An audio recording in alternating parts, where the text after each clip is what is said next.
and tell us your story. Here's Mary, y'all. Thank you, Jay. Thank you so much. It's an honor to be here. Um, this is a long speaker meeting. My name is Mary. I am from Lafayette, Louisiana. Let's see, my sobriety date is May 6th of 2014. I have a home group. I have a sponsor who is very well aware she's my sponsor. I have a grand sponsor, one sponsee at the time, at this time. And our meeting, we meet 3 times a week. Once is on Zoom for a meditation meeting. I apologize if my voice sounds a little off. I teach second grade and I use my voice a lot. So my story, let's see what I was like. I don't remember ever not drinking. I often say that my family was CIA, Catholic, Irish, alcoholic. That part's very true. We just drank in my house, and I thought everyone did. I had a mom and a dad, and I was the youngest. I had 3 brothers and 2 sisters, see, Irish. And we just drank a lot, And so I I remember getting just really torn up drunk for the first time on Thanksgiving. And that my dad died when I was 8. So this is before he died. So I was probably like, I don't even know, 5 or 6, maybe 7. I don't know. Too little to be torn up drunk. Let's put it that way. Um, and I loved it. My mom like escorted me to the bedroom, and I was thinking like it was like walking through one of those tunnels, at a fun house or whatever. And I loved it. And then after that, I remember meeting my dad when he would come home in the afternoons because we spoke about Baton Rouge earlier. That's where he would commute to. He was an assistant attorney general at the time, for our state. And so he would come home from Baton Rouge and he would always have a drink. And I would get my glass and I would go up to him. So he would pour some of his into mine. And I never could decide what I liked more, either a dirty martini or an ice cold beer. But whatever he was pouring, I was drinking. Um, so he died when I was 8, as I said. And after that, everything in my life pretty much changed for the worse. Um, my mom, who was also an alcoholic, her drinking was much more prominent, and she began using pills. And she stayed home with us for about a year, and then she went back to work. Um, I know she did the best she could with what she had. She lost her oldest child after, they tried to have kids for a long time. And that child died when she was 7. And now looking back, I think that probably, did a lot to my mom, emotionally. But anyway, I just continued to grow up in this crazy house, and it was crazy. With my brothers, one was extremely physically abusive. The oldest one was just scary abusive. Like you just didn't know. Like once I walked into his room and he was pointing a gun at me. And then, speaking of, when one of the nights with my mom, it was a school night, and me and my brother and sister heard this gunshot. And my older sister ran to see what was going on, and our mom was really drunk and tried to kill herself. And we didn't talk about it. We just were all traumatized. And the next morning we got up and went to school. Like, that's just insane to me now. The trauma, just lots of crazy things like that. Um, so I just continued to grow up like that. And then the other brother, who I loved so much, he died about 6 years ago. He was one of us, and he was a heroin addict and alcoholic. And he was my favorite. I looked up to him. I wanted to be just like him. And when people would say, "You're just like your brother Joe," I would say, "Thank you. That's exactly what I was going for."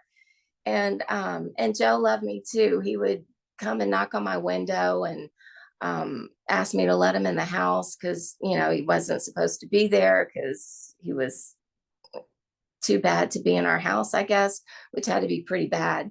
And one time he asked me to take the screen off the window so he could hand me his bloody suit.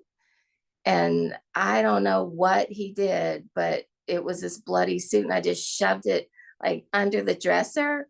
So crazy, crazy, crazy. So we had cops at our house all the time. I I think I don't think I would have gotten taken away if Child Protective Services would have been called, which obviously they never were because nobody came to get me. um, I didn't know how to get out of it. I knew something was wrong. I knew our lives weren't supposed to be like that. But that was my life, and that was just the reality. Our house was roach infested. We didn't have enough food. Certainly didn't have enough clothes, and that's just how life was. So obviously, when I got to high school, I just couldn't wait to get the heck out of there. I would cut school a lot. I ended up quitting. Well, I failed eighth grade, had to go to summer school, and then I quit high school and got my GED. And I moved to Orlando, Florida, with this really good-looking guy who had a nice car and a job, checked all my boxes. So we moved to Orlando, and I surprisingly got a really good job with the federal government, um, and went to school at night to get my associate's degree at the community college because my grades were not very good in high school. So I couldn't just waltz into a university. Anyway, my with my upbringing, I had no idea how to choose a partner or how to even have a relationship. That was just not something I ever saw in a healthy way. And so I ended up leaving Orlando, coming home to Lafayette. I moved in with my sister, and then I moved in with her. We went out to this downtown thing and drank a lot, and I met um, my next victim, and he and I ended up getting married. I don't know why I'm skipping over all the juicy details. I have 50 minutes with y'all. He and I ended up getting married because I was pregnant with our son. But the thing was, I was already married to the guy in Florida. So lots of unmanageability. Yeah, just I had to do a divorce like from far away where you put the ad in the paper and all the things. So we did that. And the one thing that stood out to me, though, was that when I realized I was pregnant with my son, I was so excited because I thought, wow, this feels like something I could do. Like I get to have my own human to love and care for and raise. So I was very thrilled about that. And as best I could, I was definitely damaged growing up, but I really loved my son's dad. He was one of us, a definitely major one of us. He also has unfortunately passed um, just about, I guess, about 4 years ago now. He, just didn't get what we had to offer in these rooms and in this program. Um, anyway, so after a couple of years of that, I really wanted to settle down, and I wanted our drug use and alcohol use to go away. And I would tell him, you need to get help. You need to get help. And he wouldn't. And then I quit asking him to get help because I started thinking, if he goes to rehab, like what's going to happen to me? Like I'm drinking and using too. And I'm telling my partner, to go take care of what kind of keeps us together. Um, So anyway, so we ended up getting divorced, and then I went on to the third and final marriage. I'm done, y'all. My picker's broken. I surrender. Um, so with that, that person came in with two children. I had my son, and then we had the two girls together. Um, so when my son got to be in about eighth grade, I could tell he was going to drink like me and his dad, and he did. But he kept a lot of it hidden from me. Um, anyway, I'm just okay. I want to keep an eye on the time.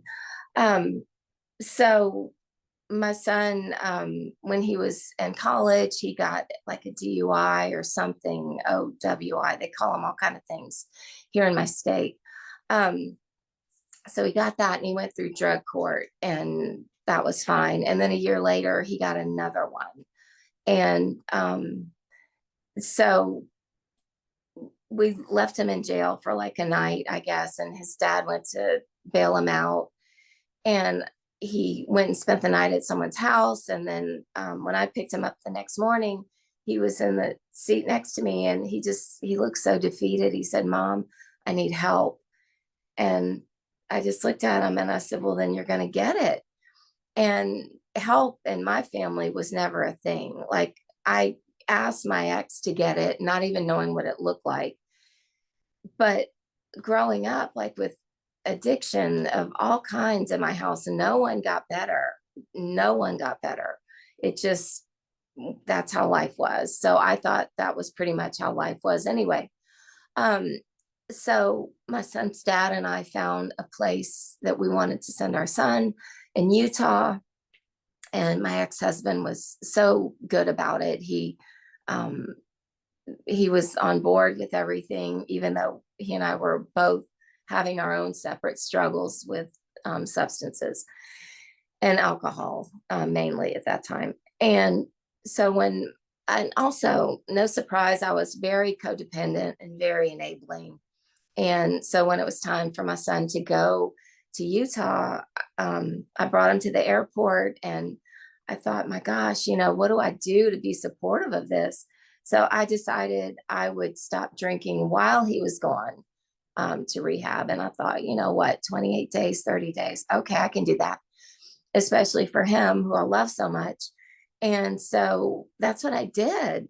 So he and I, to this day, have the same sobriety date. He's never relapsed, thank goodness. And I never have either.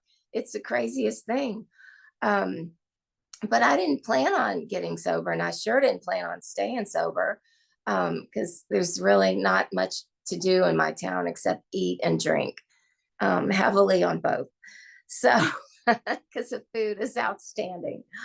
Um, but anyway, so like the day he left, I didn't drink. I went to my first Al Anon meeting that night, and I couldn't even, I just cried the whole time. I heard so much that hit home with me. And so I kept going to Al Anon. And then his counselor at rehab told me I needed to read these books and see a counselor. So I did everything that they said to do, thinking I was going into the counseling office to tell me what to do when my son came home. She was like, "Well, no, tell me about you." And I just was dumbfounded. I didn't even know what to tell her. But apparently she had experience with this and knew I had some issues too. And that was really helpful. I would go in and visit with her, and I would tell her each time, like, "I still haven't picked up a drink." And she's one of us. And she would just give me that knowing, nodding, like, "Wow, how do you feel?" And um, but she never talked to me about AA. She just took me the way I was, where I was, and helped me deal with things. And so I continued with that, and it was September. I went out to see my son. I skipped a part. He went from Utah to Los Angeles to live in sober living. And after he was there for a few months, I went to visit, and I loved everything I saw. And he said, "Would you come with me to an AA meeting?" And I said, "Of course." So I went with him to the Fourth and Wilshire meeting in Santa Monica, and we walked into this bustling basement of a church, and everybody was just gregarious and talking. And I'm looking at all these people, and they're all dressed like normal people. Their eyes are clear. They're just having a good old time. And I thought, these people are sober. Like, I've never been around this number of sober people at one time, or probably in my whole life. So um, it still gives me chills. I love this part of my story. So we sat down, and I can still see the guy who read how it works, and how we begin our meetings. And when he said part of that, how it works, I had a spiritual experience in that meeting. If you want what we have and you're willing to go to any lengths to get it. And I thought, oh my gosh, yes, I want what y'all have. How do I get it? I was hooked, and I felt like I'd found something that I never knew existed. So they had speakers that night, and I remember hearing these two ladies speak back to back, and they were very well put together, clear, all the things, telling their story and telling a lot of the things from my past, but they were not crying or shameful, or they were just putting it out there and being very honest about what they had experienced and how they were still sober. And I thought, oh my gosh, like, I had things inside of me that I was not telling anybody. Like, I wasn't sure if God even knew some of them, but I was taking them with me, to the grave. And it was amazing. So that night when we left there, I told my son, I think I'm going to the wrong meeting. And he looked at me, we were going up the steps, and he said, really? He said, you think you're an alcoholic? And I was thinking, he doesn't know the half of it. So, because I was very good at hiding my alcohol, I guess I didn't talk too much about that part, but I was a stay-at-home mom. So once I got the kids home from school and cooked dinner, I would start drinking, and then I'd kind of taper off during, bedtime routines and all that. And then I didn't sleep very well as an active alcoholic. And so I would wake up and drink a lot in the night. And I started drinking later and later. I mean, till like 3 in the morning, and I was waking up at 5:30. So I knew that stuff was about to hit the fan, and I didn't know what to do about it. I thought, okay, this is my life. And I had actually surrendered to alcohol, which is so crazy, like 2 weeks before my actual sobriety date. I thought, I cannot fight this anymore. I'm going to drink every day till I die, but not in a suicidal way. Just that this is my life. Alcohol is going to be in it every day, because I would obsess over it and, think, how could I control it? All the things. And, the kids, I'd bring them to school or the bus in the morning, and then I'd go home and pick up all the whatever I drank, find the bottles and make sure they were hidden. I recycled. So I put them in the recycling bin under all kind of other stuff. And so it was getting to be a mess. So anyway, back to being in California, I went to my hotel that night, and I kneeled down and I told God, if this is what you intend for me, to never drink again, and I'm an alcoholic, I need a sign from you, because this is just too big for me to handle. And I put it in his hands. I went to bed. The next morning, I went to get Starbucks downstairs, and it was busy. They had a line. And so when I got to the cashier, ordered my coffee and gave her cash. And when she put the change in my hand, she goes, keep coming back. And I looked at her and I thought, dang, I heard that last night at that meeting. What? So I picked up my son that morning, and he had sober support with him. And I said, tell me what y'all think about this. And I told them, and they looked at each other and they started laughing, and they said, Mom, that's an AA thing. Like, nobody says that. And so when I got back to my hotel room, I hit my knees again and I said, okay, God, you have my attention. If this is what you want from me, I'm just going to trust you, and let's just do this. So I went home. Lafayette, heavy drinking, leaving my ex-husband. We were still together at the time. Like, when I left there, I was still me. Like, we'd probably drink and get drunk again. But when I came back, I was not me anymore. Um, so that was a lot. And that certainly ruffled his feathers. And I ended up just recently, well, about a year ago, finalizing our divorce. Um, so I ended up having to move out. And that was a process because he didn't want me to leave. And this all happened over a course of, I didn't just go home and be like, I'm an alcoholic and you suck, I'm moving out. It didn't happen like that. I quickly moved into my son's room upstairs since he didn't need it anymore. And I would just kneel down and pray. Just, God, what do you want me to do? Like, I felt overwhelmed because I didn't work. I didn't have any money. I was an alcoholic. I didn't know how to function. I would try to get through my day without ever having to run into another person. Like, I would do self checkout and I would check the mail at night. I love my kids, but I didn't want to talk to anybody else. And like, if I went to Lowe's and I would buy something, I'd do the self checkout and get in my car and feel like I did it. I didn't have to meet a single soul because I didn't like anybody because I didn't like me. And anyway, when I look back, it just amazes me how God's my higher power, how God will take us where we are and just move us along ever so slowly. In my case, it just amazes me. But anyway, I started going to meetings here at home. I worked the steps, and a year into my sobriety, I got a part-time job, and I can still see myself walking into it with these ugly beige pants. And like, I remember thinking, what am I doing? Like, turn around and run before they see you. And I just felt like I had no business. And so it was at kind of like an early learning center for preschool, because I wanted to do something where I'd still be available for my kids, but I wanted to dip my toe into the real world, I guess.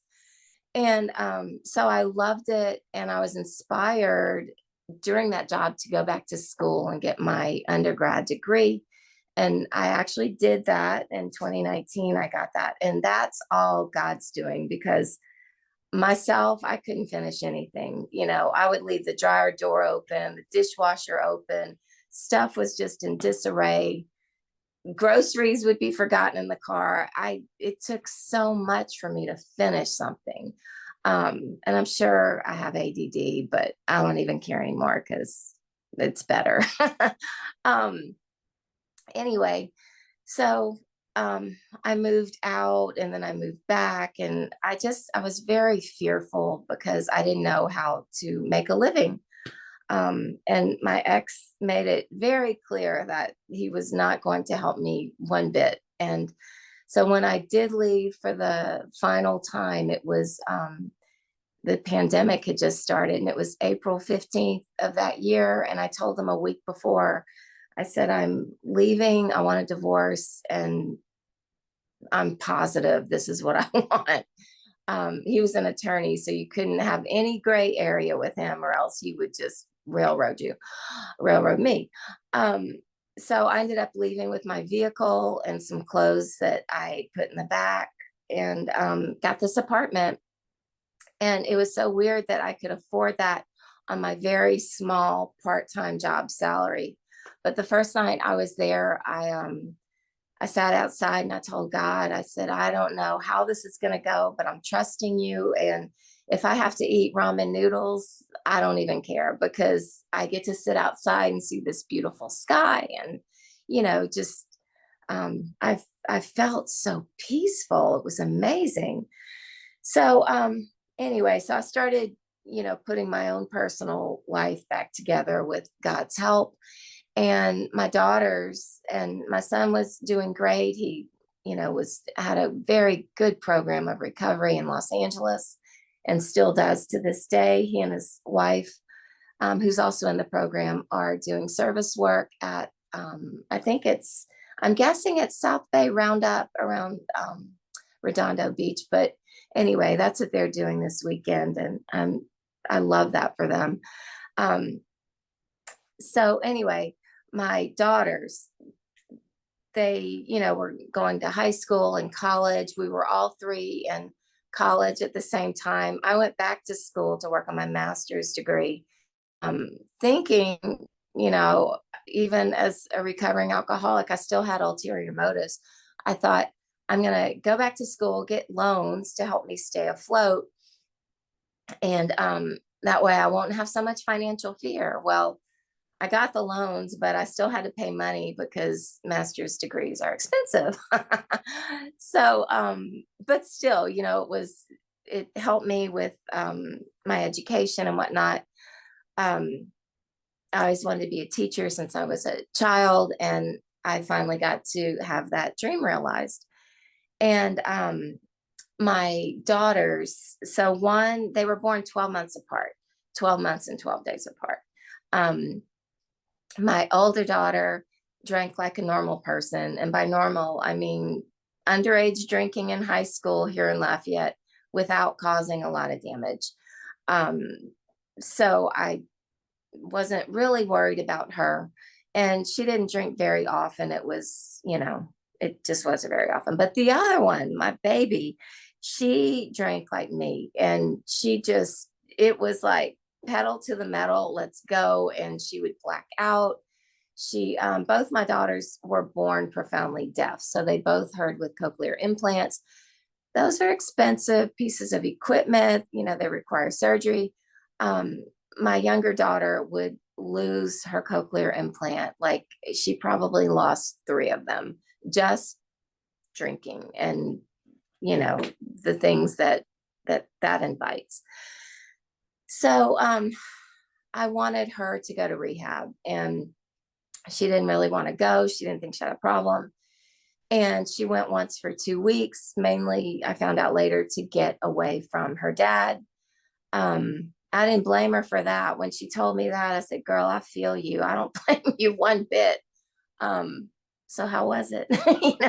Did you get anything out of it? And she did. She got some things out of it.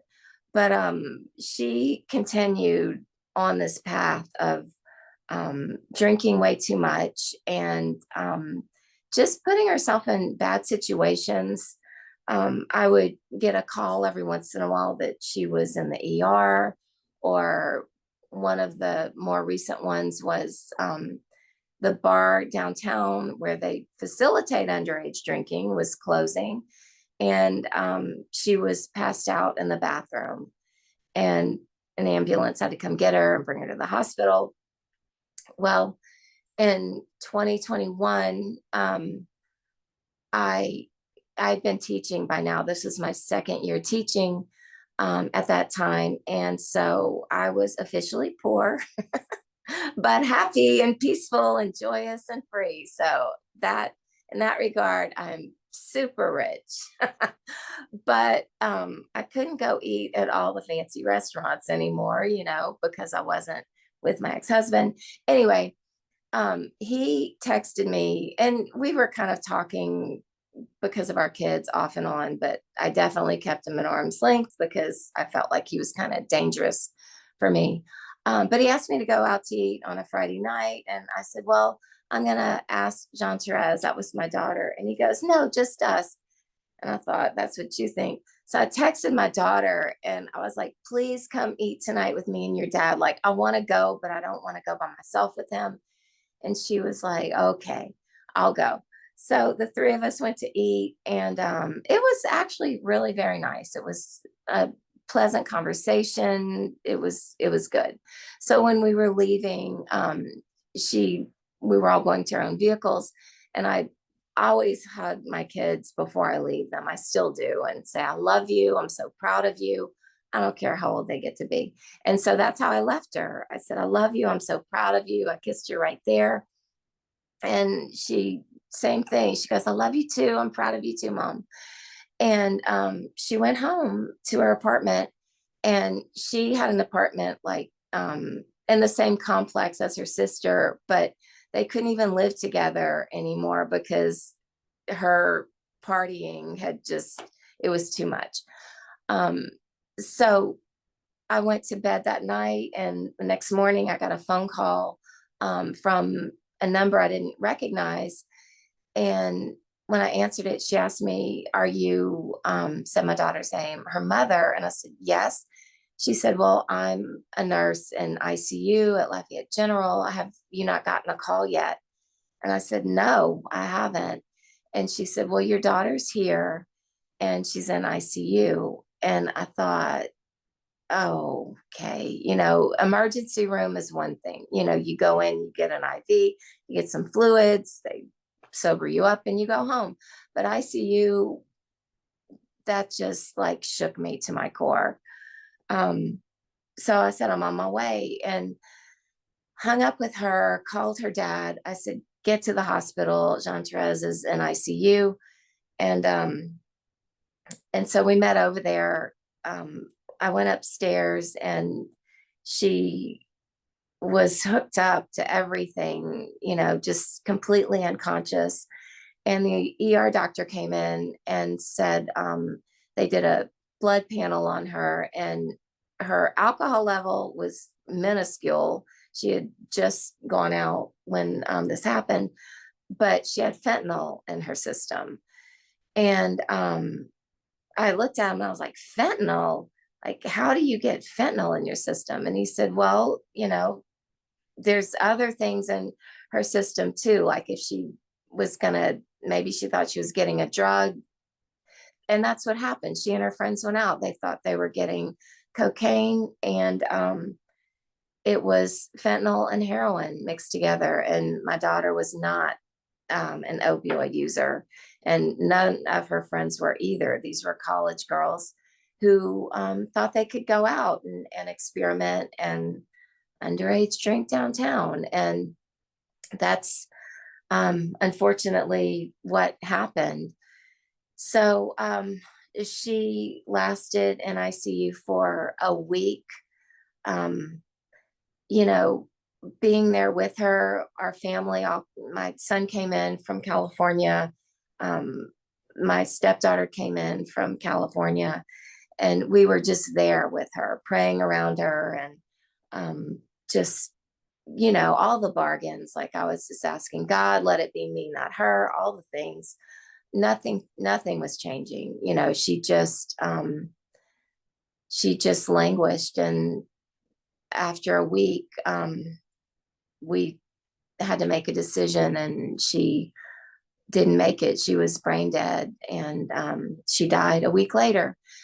So all that going on, when this all started, I thank goodness I had my home group and the people around me, and I had made, gotten this family of normal people who loved me and didn't expect anything from me, who I could be honest with.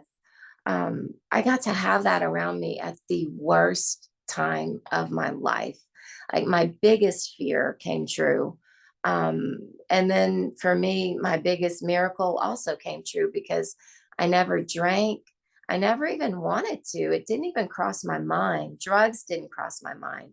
I just remember kneeling by the side of my bed and telling God, I can't do this. Like, you've got to take over. And this is you. Like, you're now my dad. I need you to just carry me through this the way a father would carry his daughter. And that's exactly what he did. He gave me strength to get through this and be the kind of person that I still am in sobriety. Someone I can be proud of, and be proud of this life. And I didn't have to do anything that would destroy myself or would destroy my family. And I didn't want to. I wanted to get it right. I didn't want to die. And grief was something else. And I might add, in dealing with this, the police department came to the hospital and said, we want her phone. And I wasn't going to give up her phone. And my sister was downstairs because ICU, I said, tell them no, I'm not giving my daughter's phone. Well, they wanted to find out who sold that to her, because in our state, it's second-degree murder if a person knowingly or unknowingly distributes a drug that causes the death of another. And the sentence is life imprisonment in Angola, without parole, and it's hard labor. It's a lot, very gnarly, steep laws. So we gave them the phone. Because of all this happening downtown, there were closed caption TV cameras or whatever, how they record everything now. And they were able to find through the phone text, they put this whole case together they arrested the guy finally, because when they went to arrest him, he found out they were going to arrest him. So he hid for probably about 6 months before they found him. They arrested him. And let's see, the trial for him started in October of 2023. And it was just surreal. We were coming upon the 2-year anniversary of her passing, and we knew this trial was coming. And the district attorney's office here was amazing. They reached out to us and kept us informed of everything that was going on. When the trial started, it was a jury trial, and the trial started, and I got on the stand, and it was awful. It was not something I would wish on anyone, because this person responsible for her death did not have any remorse. He didn't. His family was there to support him every day. And 12 jurors found him guilty. And we had my daughter's picture in a frame on the plaintiff's side. They were trying to make us take it down, saying that we shouldn't have it in the courtroom. And there's lots of just back and forth between the sides. And my daughter, the normal drinker, thankfully she still is, they let her go sit at the plaintiff's table and hold that picture. And she did it. I mean, she showed up for her sister in a way that I just think is like warrior status. I was so proud of her. So he was found guilty. We went for sentencing. The crazy thing was, we went for sentencing. It was on my daughter's birthday, when she would have turned 22. She died right before her 21st birthday. So he was sentenced to life in prison in Angola. They, how court goes. He didn't go right away. They filed something. And so he was in the parish jail. And then we had the final sentencing, which happened pretty recently, I guess about a month ago. And again, he's shackled in the courtroom doing all these signs to his family, and they're just like yucking it up across the courtroom. And at this point I'm thinking, you're guilty. But I have no control over that. He didn't have remorse. He's in prison now, and I'll probably bounce around a little bit in the interest of time. For me to get through this and be the person that I know God wanted me to be, I knew I had to pray for him and pray for his family, because that's what we do in this program. We pray for other people to have what we want.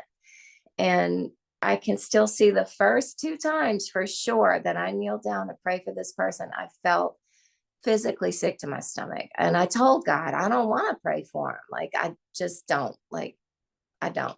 But I did. And I told God, I'm just going to say the words because I'm not feeling it. And I still pray for him. And I know that's the right thing to do. And I'm not saying that as, wow, I went through all this and I can pray for this person.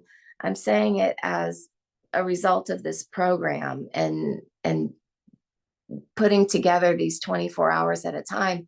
I am able to do that and I don't feel sick anymore. And I'm very grateful for that. One a couple of other things I'd like to mention.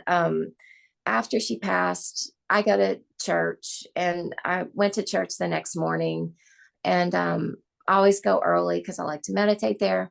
And I kneel down and in my heart, I just told God, I said, God, thank you for Jean Therese's life. I know you couldn't save her. And y'all, it was like in my heart, I felt God say, I did save her. And I thought, damn, yes, you did. I mean, he probably saved her from decades of what this disease does, and that part, that really touched my heart. And I thought it just changed my perspective. Um, Another thing is with my family, the numbers 143 are very important to us. We do 143 because 1 is for I, 4 is love, and 3 is you. And it's on my daughter's gravestone. It's on her grandmother's gravestone, those numbers. Um, it's a family thing. So during the trial, they were cutting up. The other side was, they kept saying, we were talking to jurors. I mean, we would leave the place like looking down at the ground because every day they were saying that we were doing these inappropriate things from our side. And that was not the case. But, oh, thank you. 5 minutes. Got it. That was not the case. We wanted to have a fair trial, but I realized later they wanted to have a mistrial and they were very good at trying to get one. So anyway, last day of deliberations or whatever was going on at that time, one juror could not stay for it. So they had to get the alternate to come in. So we're all sitting in the courtroom and, they announced everything because it's court and there's a record. And they said, I could cry. They said, the alternate juror is juror number 143. And I sat back and I looked at my family because we were all in this thing and we just looked at each other like, God has us, like God has us, no doubt. And, there were so many little things along the way that just, I believe in heavenly signs, and there's been so many heavenly signs. And I did, oh, look, right now there's 143 participants. I'm looking on my screen. It's crazy. I see that number a lot. It's wild. And I always take it as a little heavenly nudge. And let's see. Anyway, I did what I was told. My grand sponsor told me, and when my daughter was in ICU, she said, get your ass to a meeting every day and open your mouth. Do not sit in this silently. You need to get on and talk. And so I did that because I can take suggestions now. And it's gotten a lot easier to share about these things. Grief is grief. It's going to be with me, but it's not debilitating anymore. And I get to be honest about it. In fact, that's one of the things that crossed my mind when I walked this morning and prayed about tonight. I thought, I always ask God to let me know, what should I focus on? And sometimes it's surrender, but today it was honesty. And I thought, oh, I love that. And the life that I have now is just it's beautiful. I mean, I've been through a lot, yes, and my life is still beautiful. And I'm grateful for that. And hard things will continue to come. And I'm not going to drink over them. And one thing for sure about losing my daughter, that was the scariest thing I ever experienced. And I have no more fear anymore. I just, I don't. I work at a difficult school with little difficult children with very difficult home lives. And I know exactly how to handle it and treat them with love and compassion because I was that child, you know. And it's just amazing the way God brings things full circle. So I'll wrap it up with that. But thank you guys so much for letting me be here with you tonight. Yay. Oh my, I love you so much, Mary.